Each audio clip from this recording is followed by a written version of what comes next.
all doing well, that you've been staying safe, that you, like myself, have been acquiring plenty of rations as we need them for these difficult times. This is good rum. This Newfoundland Screech, so authentic Eastern Canadian, as it should be. Yeah, it's pretty good.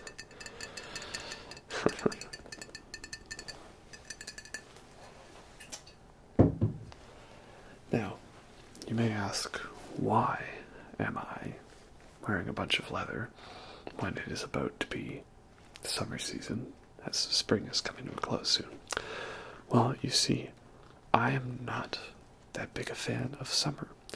I like winter and clouds and precipitation and long hair and beards and leather jackets and concert shirts and all that kind of fashion. So, the good news about summer is all of the nice peach-flavored summer beers come out of hibernation and back into the wilderness to be consumed by me, because I do like my dark malty beers in winter, but you can't beat a good peach ale in summer. But unfortunately, my fashion sense just does not jive. I'm not really a shorts person, so I figure if I'm going to make a video right before summer, I may as well take this as the opportunity to wear my fashion that I enjoy, so to speak. So, wow, we're going to get to talking about the music. That's just the main thing here is I'm going to be wearing leather gloves and leather jacket, and you can't see it on camera, but I do have leather pants because I'm a fan of Yu-Gi-Oh! So I have those as well. So it's all leather. That's how it is, and hopefully this will contribute to a nice background ambiance of sorts, or something like that. Yeah.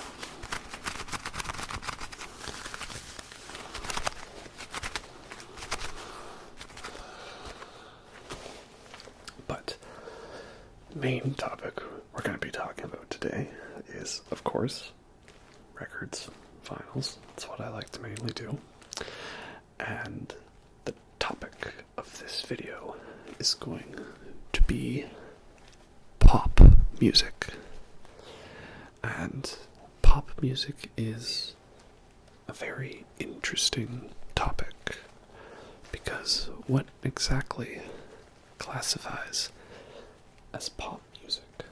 Is it just whatever the popular genre is at the time? I guess it's something that's always changing, because pop music of the past, might be something like the Beach Boys. But pop music of today is something more akin to like Adele or Ariana Grande. And can we really say that Ariana Grande and the Beach Boys are the same? Not really.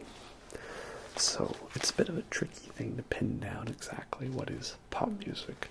Does it have to be mainstream and accessible to everyone? Not exactly, because there's a lot of pop music, some I'll talk about today, that wasn't necessarily mainstream or commercial. So it's a tough thing to pin down. Plus, something that we label today as a certain genre might not have been pop music then, but it's considered it now, or it's a bit of a all over the place topic, so perhaps some of the albums I want to talk about today might be debated as whether or not they are pop music. They're all good. And isn't that really, truly what matters in the end?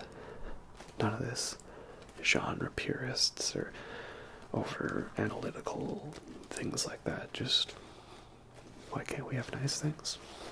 So, that's how we're gonna get down to it. Let's get down to the first record we have to talk about today.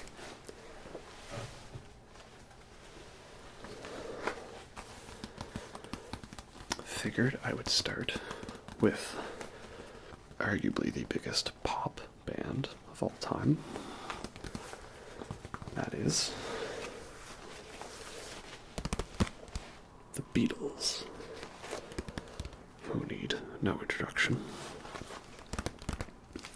They are a English rock band, but what they made for music was kind of all over the place, as anyone who's listened to the Beatles can tell you. They were started off like your typical British invasion Britpop band, and then they got really into the drugs, and stuff got very trippy, so you all know what I'm talking about. So, this is the Red Album, 1962 to 1966. And this here, of course, is a photo from the band's first album, Please Please Me. And then on the back we see there's a recreation of this photo with the band many years later. So this is a greatest hits album, and it's one of 2 volumes, the other being the Blue Album, and it was from 1966 to around 1970. So I have this one because it collects a whole bunch of their early songs from the beginning. Nice gatefold here for you. There. The band's there in the background. And while I am a fan of all of the Beatles' work, I much prefer the later day, more experimental stuff, sort of Revolver onwards, with my favorite Beatles album being Abbey Road. Might talk about some of their music in depth more in a different video. So, when it comes to the early Beatles, yeah, there's a lot of great stuff, but it's very simple. You know, it's catchy music written by some good-looking British dudes, just about love and girls and stuff. You know, it's nice and accessible, and it's fun, and it's upbeat. It's pop music, but it's very good pop music that has stood the test of time. So, I can read you the track listing, and hopefully you know at least one of these songs. And we have Love Me Do, Please Please Me, From Me to You, She Loves You, I Want to Hold Your Hand, All My Loving, Can't Buy Me Love, A Hard Day's Night, and I Love Her, 8 Days a Week, I Feel Fine, Ticket to Ride, Yesterday, Help, You've Got to Hide Your Love Away, We Can Work It Out, Day Tripper, Drive My Car, Norwegian Wood, This Bird Has Flown, Nowhere Man, Michelle, In My Life, Curl, Paperback Writer, Eleanor Rigby, and finally, last but certainly not least, Yellow Submarine. So, it's quite the collection on here, and I feel like almost every song you would need from early Beatles is represented on this record. As you get into the later stuff like Revolver and Rubber Soul, that's where I recommend checking out the full album. And it was really when you got to Sgt. Pepper that I think the Beatles truly became the unique art rock pop band that they are known for being. But yeah, this is a really great collection, and I mean, it's hard to rank greatest bands of all time, but I think the Beatles are rightly recognized as that. I mean, they've had such an influence on the whole spectrum of music in so many different ways. It's almost over-explained in a way. But that's how it is with them. So, yeah, if you need to get into the Beatles, I would either check out this album or the other one they have, which I think I have on CD. Let me go fetch it. Here it is. This is the album 1, which is a collection of all of the Beatles' #1 hit singles, but I think it might not even be fully complete. There's 27 songs on here, and most of the first half was already represented on the Red album, so if you can't get both the Red and the Blue album, I'd recommend one as the condensed version of the two. But yeah, it's really, really great pop music. This next one I'm going to talk about is under the category of pop music, but in a way was its own thing because it was kind of glam rock and psychedelic. Glam rock being this genre that originated around the early 70s and became this concept where the artist had their own persona, and it was very extravagant and eccentric, like Elton John, or, of course, the biggest glam rock sensation there ever was, David Bowie. This is Ziggy Stardust, the rise and fall of Ziggy Stardust, and the Spiders from Mars. So, David Bowie is, like the Beatles, a band artist that was all over the place and had their roots in many different genres.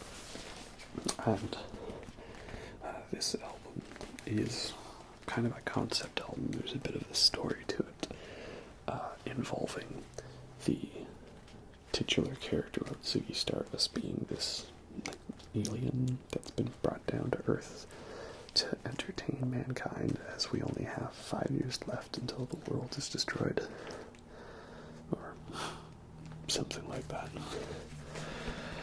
I don't really follow the story as much, but the music's very good. So, this, you may know a couple songs from this already, as a lot of them have been played in popular films. Most well-known right now is probably the song Moon Age Daydream, which was featured in Guardians of the Galaxy 1. Great scene, great movie. Loved it when it came out. So,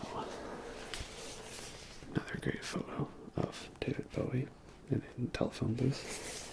There's an important note here. To be played at maximum volume. That's how you do it.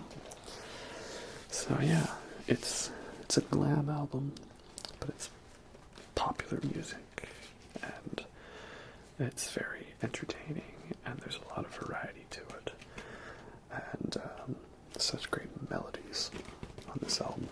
Like David Bowie really knows how to create a unique song, and you take this album and then compare it to something he did in like the 90s, and it's completely different.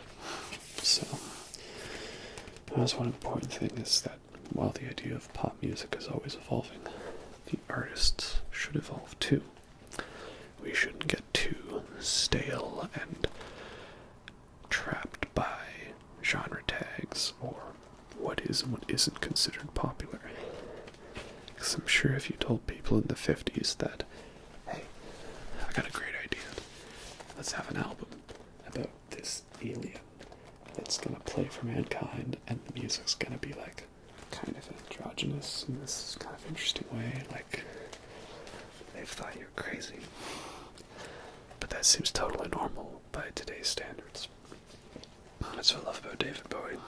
He's always pushing boundaries when it came to stuff like that, and redefining what popular music in the 70s could be.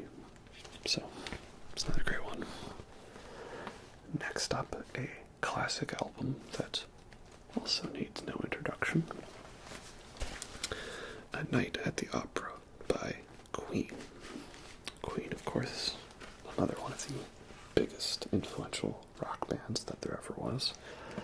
And this was also quite the game-breaking, challenging album for 1975, because the intention behind this album was to make it like an opera, all theatrical and all over the place with so many different parts to it. And got the lyrics all in here. This nice gatefold. A couple nice photos of the band. So, on this album, you will know, of course, Bohemian Rhapsody. It's only one of the greatest songs of all time, for a good reason. But you also got Love of My Life, and You're My Best Friend, I'm in Love with My Car, The Prophet's Song, Death on Two Legs. A lot of great music on here. And it's so much variety across this album. I would say that there's some similar sounding moments between songs, but each song is its own entity. And I like that. It's not trying to just be copy and pasting the same song just to fill out an album. This was a time when you didn't just have too much filler in there. This is an idea that the whole album is its own piece that must be complete and full to be properly experienced. And it's something that I feel is missing from pop music these days. They don't necessarily have full-on concepts to the same extent, or experimentation. It's all very samey. And while I don't want to create too many rules for pop music, because, again, we should push boundaries, I think one of the biggest sins pop music can make is to be boring and lacking in interest, right? Like, at its most basic, if pop music is just something you throw on in the background to, get you upbeat or have a good time, why would you want boring pop music with no energy? But this definitely has energy, and there's so much experimentation in this. The number of vocal tracks and things that they added to Bohemian Rhapsody, the song, they nearly wore out the tape because of how many layers they added to it. It's like an onion, right? Let's go layers.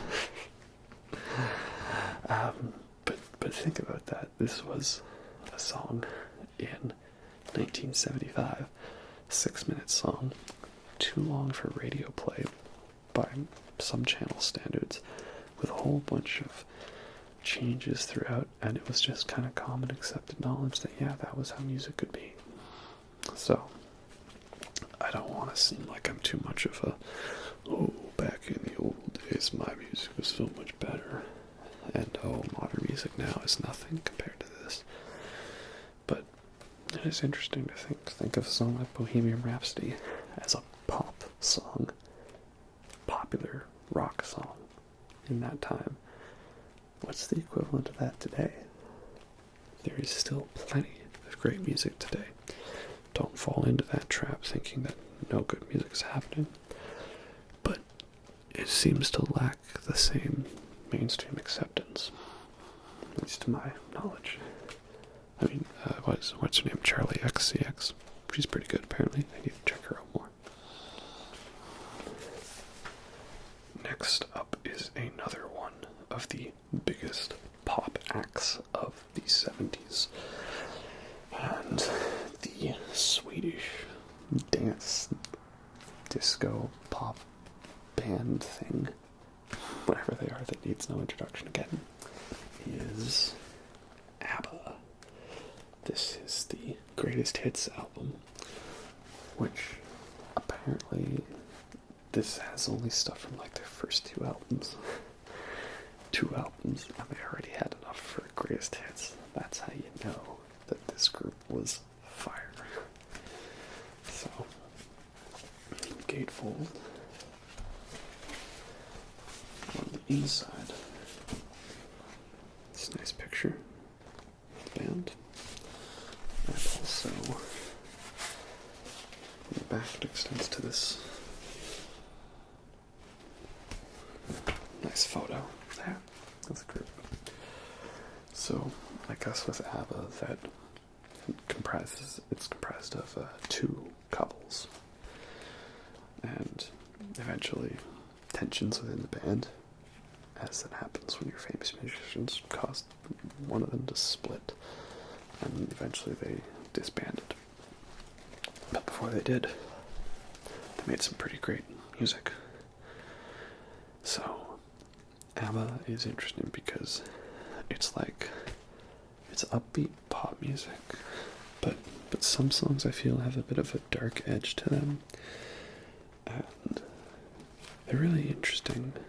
I really only knew like the absolute biggest songs by them, like Dancing Queen or Mamma Mia, but listening to all of this, they're a band I really want to check out more, because I'm interested to see like what influence they had for future pop bands. And again, it's funny that like this doesn't have one of their biggest hits like Dancing Queen or Take a Chance on Me, because those didn't exist yet, because they had a Greatest Hits album from only two albums. I think about how many pop bands or groups of today would be able to fill out like an entire LP's worth of greatest hits from two albums. Maybe Katy Perry, maybe Nicki Minaj. That's about it, I think. Camila Cabello's got some half decent stuff. So, yeah, there's this interesting thing to them, like this creepy darkness that seems like it's lurking just below the surface. So I'm really interested to listen to ABBA a lot more, and I think you guys should check them out too, not just as, oh, they've got that fun dancing song, but as an actual artist to listen to the work, because these guys are onto something pretty interesting. Let's check them out more. Next, another one of my favorite pop artists, particularly in the late 70s. This is Billy Joel. The album is Turnstiles from 1976. This album is not necessarily as big as some of his more well-known stuff. I think The Stranger is probably his biggest, most well-received album. And then he had some songs later on, like We Didn't Start the Fire, of course. But this album, something about the whole piece as it is together really strikes me, really catches my attention. So, I'm not sure how many songs you would know on here, because they're not as big of hits, so I can read you the track listing and we'll see what you know. Say Goodbye to Hollywood.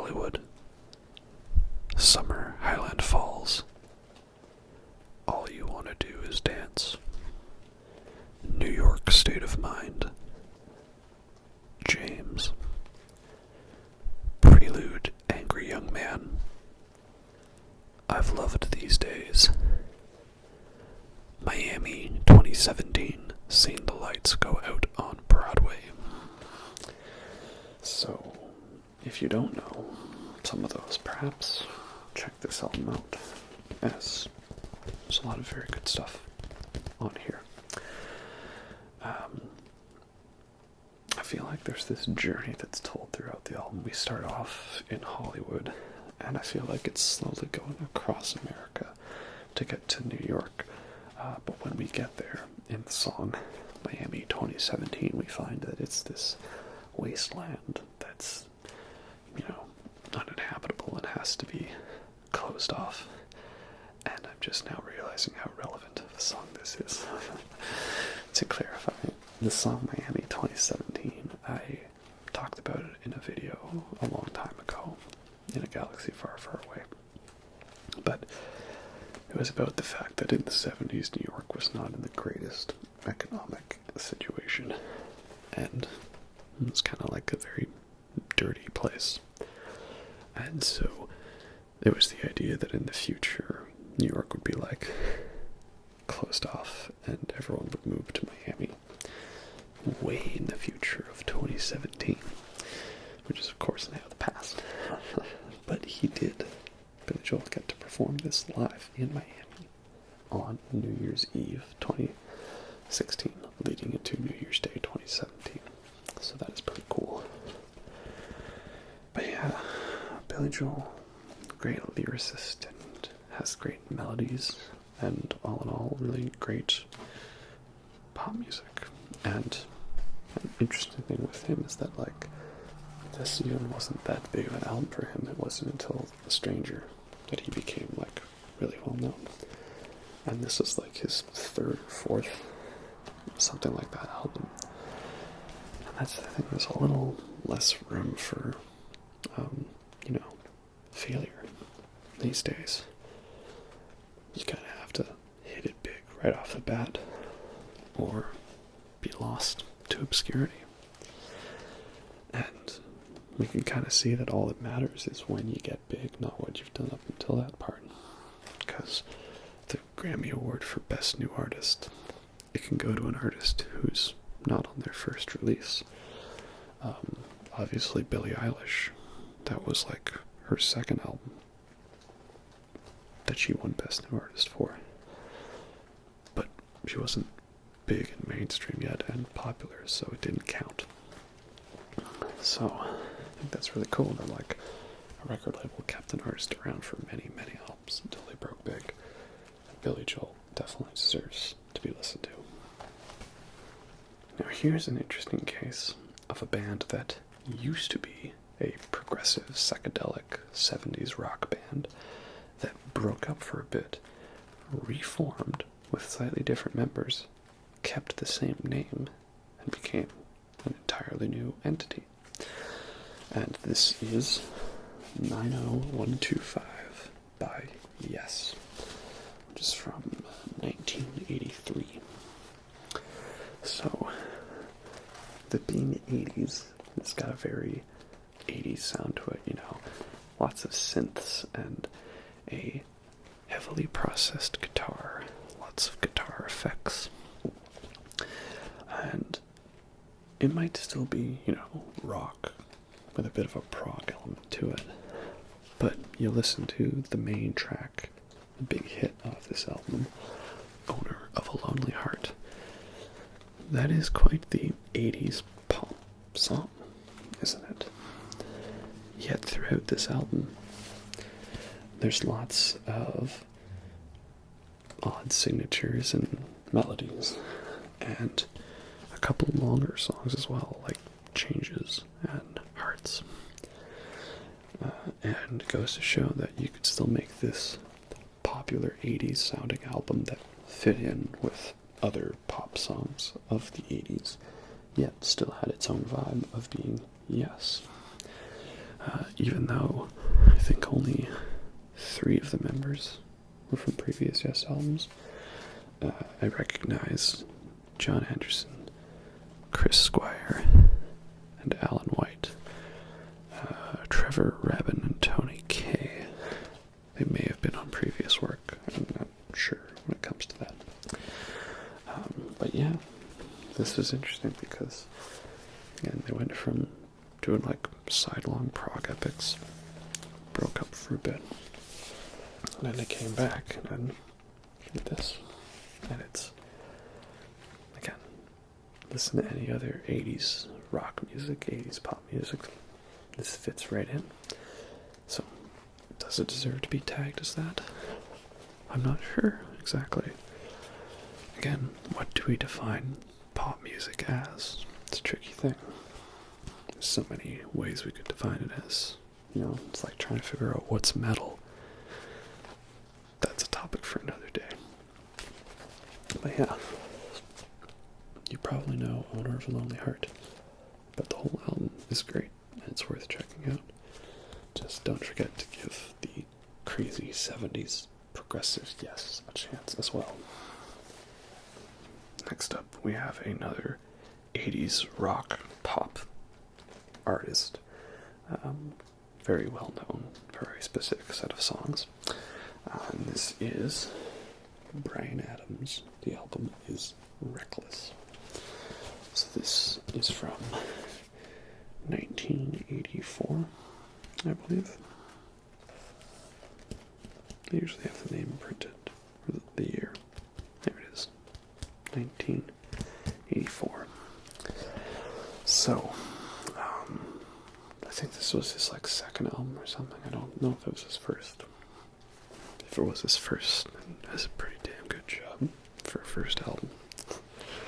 So, the big song on here that everyone should know, and one of my favorite songs of all time, Summer of '69. And a lot of other great hits on here, like Run to You, Heaven, Somebody, and Kids Wanna Rock.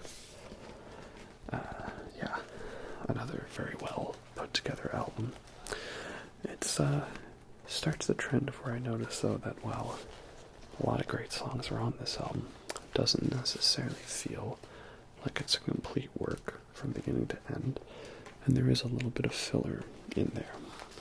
So you can see in the 80s we're starting to lose this concept of a whole interconnected work in the album, at least for the mainstream stuff. Yeah, Bryan Adams, very good, very classic. A lot of great music on here, and very intricate. You listen to a song like Summer of '69 and just hear how many little parts and bells and whistles there are to the whole thing. It's a very complex arrangement over a simple structure, and that's what good pop music should be. Now we get to the tricky question. Is pop music just simply mainstream? Can there be uncommercial pop? Pop music that follows a little more of an artsy style. And Kate Bush said, yes, you can do all those things. You can be crazy and experimental and still make pop music. Because the Beatles did it. Why can't other people? So this is Hounds of Love from 1985. For those of you who don't know, Kate Bush is like an experimental pop artist. Because most of her work follows that catchy, upbeat style of pop music. But it's a little more weirder and out there. Strange, in a good way. One song you may know that, if I point out this song, a lot of people recognize it as being covered by other artists, is the first song on here, Running Up That Hill, A Deal with God. There's a lot of artists who have covered that song, to the point where many people didn't know that it was a cover, until I pointed out that Kate Bush made the original. So, yeah, it's a great album. She's got a very unique voice, a strange style, but almost captivating in an odd way. One where you just can't seem to look away, or the first time you hear it, it might sound annoying and grating, and then you come back to it many times, and you're just shouting out, Heathcliff, it's me, your Kathy, I've come on down. You know, if you get that song, you know what I mean. So yeah, the other cool thing about this album is it's kind of split into two different movements across each side. The first side being Hounds of Love, and the second being the Ninth Wave, which I like the first half, but the second half is where it gets very introspective. The Ninth Wave is a story told across the entire side, and basically this character, this woman, she's in a life raft, or life preserver, in the middle of the ocean, and she's trying to determine whether or not that she's a worthy enough person, whether she should cling to life and hold on until the rescue team arrives, or whether she should let herself pass away and end it all. So, very dark and interesting, and goes all over the place. Such a great thing. I won't spoil the ending. It's kind of interesting thing to say about half of an album, you know, spoiler alert. But yeah, so I checked out Kate Bush because one of my favorite artists, Steven Wilson, formerly the mastermind behind Porcupine Tree, recommended that he was talking about classic pop music, and the one name he mentioned that I didn't know was Kate Bush. This is the first album I listened to by her, and really got me interested. This is a lot more of her albums I checked out. So yeah, definitely give her a shot if you have not heard of her already. This is one of my favorites. Next up, we have the 80s band that so many people like to hate on and talk about how terrible they are. And it always kind of blows my mind because this is a band that I grew up on. I know it's a very cliche thing to say, but that's the truth. I had this band's greatest hits album from the 80s, and I listened to it all the time. I heard the music on the radio, checked out their newer stuff when it came out circa 2003, 2004, and loved everything they did. It kind of blew my mind then, interacting with other people and finding out that this band was one that most people didn't like or thought was cringy, because I thought they were amazing. This next album from 1987 is The Joshua Tree by U2. U2 are like an alternative rock band, but I think their style falls under the overarching category of pop music, whatever it is. We're like 40 minutes into this video and I still don't know what pop music is. But yeah, this was probably their huge breakthrough album because at the time they had some hits here and there, like New Year's Day, Sunday Bloody Sunday, Pride in the Name of Love, and The Unforgettable Fire. But this was the album that really put them on the map as far as, you know, mainstream acceptance goes. And it's easy to see why. Right off the bat, this album hits you with the 1, 2, 3 punch of Where the Streets Have No Name, I Still Haven't Found What I'm Looking For, and With or Without You. So we're only 3 tracks in, and the album's already hit us with 3 of the greatest songs of all time. So, you know, while the rest of the album might not reach the same heights to those songs, it still is really amazing. This is like the most recent remastered version split onto 2 records. The original was only 1, to preserve like the sound quality and the fancy 180-gram vinyl and all that stuff. While most people would know the main 3, the whole album is still great and worth checking out. It's just has this unique sound to it, and lots of great innovative guitar work from The Edge, and very tight rhythmic arrangements from Larry Mullen Jr. and Adam Clayton. And yeah, a lot of people like to talk crap about Bono, U2's singer. And yeah, maybe he's a little overly pretentious, but I like their style. I like what they've done. U2 is a band that's always tried to remain different and yet similar across the majority of their albums. Think of a lot of pop artists today. Once they kind of find a style that works, gets them in the mainstream and fits, the zeitgeist, that's it. There's not much for experimentation.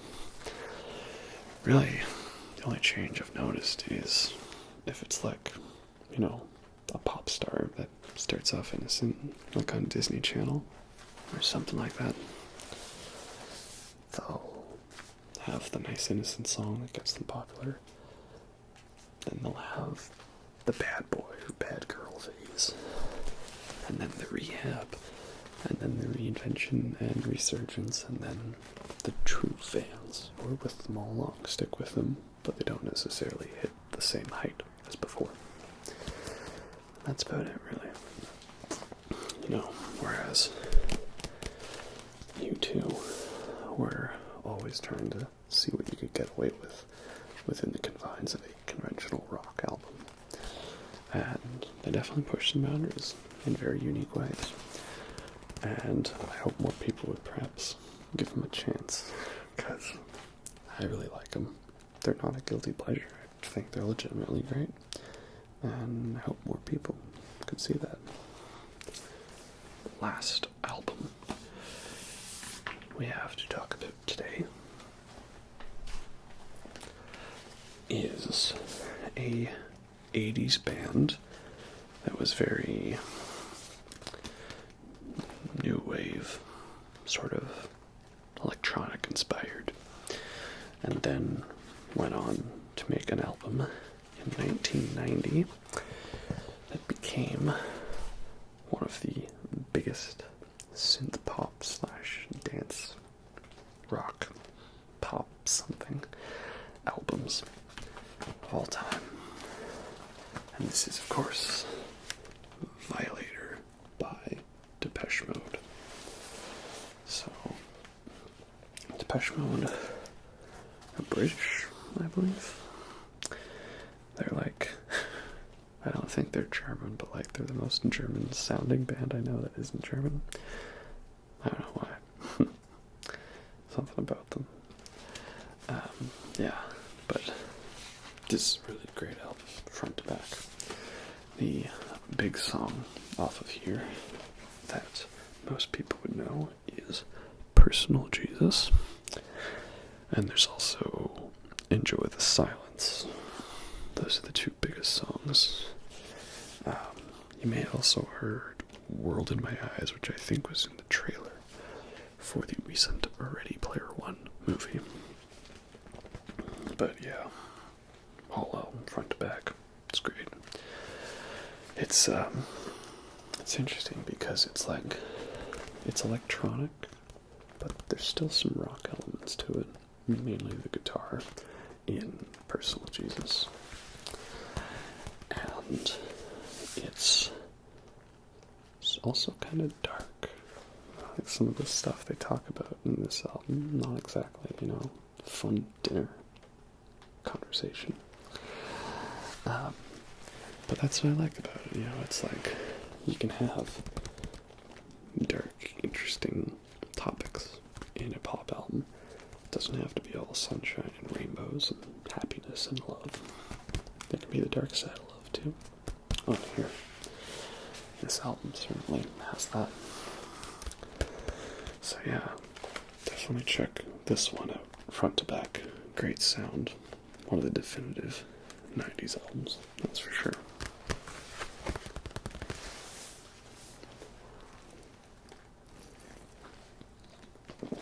Well, that's all I've got for albums to talk about for this video. Like I say, maybe you might disagree with me on the genre placing of some of these, but really think about it next time. What exactly is pop music, and does it change over time? And is stuff that was once pop music, once it's out of style, now considered something else entirely? I don't know. Basically, I've just been listening to these albums a lot, and this channel is my excuse to rant about music and movies and stuff. And so, now I have a reason to. That's how it is. So yeah, if you didn't know any of those artists or those albums, give them all a shot. Definitely check out the lesser known tracks, because you never know really what's hiding beneath the surface of a one-hit wonders. You know, their discography. Could be a lot of good stuff there. And we owe it all to these artists to check out their work and give them a chance. So, I'm not sure exactly what my next video will be. We'll figure that out. Lately, I've tried to alternate between a music video and a movie video. So, we'll figure out what's up for next time. But, in the meantime, don't forget, plenty of rations to maintain our sanity in these times. That is definitely what is needed. So, stay safe, listen to good